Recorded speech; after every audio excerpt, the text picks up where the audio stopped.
Friends, آج کی ہماری اسٹوری کا عنوان ہے سستی کا انجام۔ پیارے بچوں، ایک گاؤں میں ایک لومڑی اور ایک بھیڑیا رہتے تھے۔ یہ دو بہت اچھے دوست تھے۔ ان دونوں کی ایک جگہ دعوت تھی۔ دعوت سے کچھ دیر پہلے دونوں روانہ ہو گئے۔ راستے میں بھیڑیے نے لومڑی سے کہا۔ لومڑی نے جواب دیا، مجھے تو جلدی پہنچنا ہے۔ یہ کہہ کر وہ اور بھی تیز دوڑنے لگی۔ بھیڑیا بولا، ابھی تو کافی وقت ہے، اور وہ پہلے سے بھی آہستہ چلنے لگا۔ راستے میں ایک گھنا درخت ملا۔ لومڑی تو آگے جا چکی تھی، لیکن بھیڑیا ٹھنڈی اور سبز جگہ دیکھ کر سوچنے لگا، ہاں کیسی اچھی جگہ ہے، تھوڑی دیر یہاں پر آرام کرنا چاہیے۔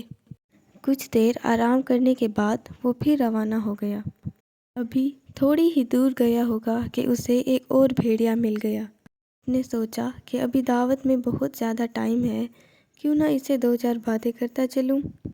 ہنسی مذاق میں بہت سارا وقت گزر گیا۔ آگے چل کر اسے ایک چشمہ ملا۔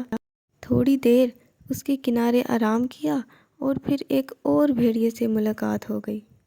وہاں سے نکلا تو اس نے سوچا کہ اب ذرا جلدی نکلنا چاہیے کہ کہیں دیر نہ ہو جائے۔ وہ یہ سوچ کر تیز دوڑنے لگا، لیکن اب یہ دوڑ دھوپ بیکار تھی، کیونکہ جب وہ دعوت پہ پہنچا تو لومڑی آخری پلیٹ چاٹ رہی تھی۔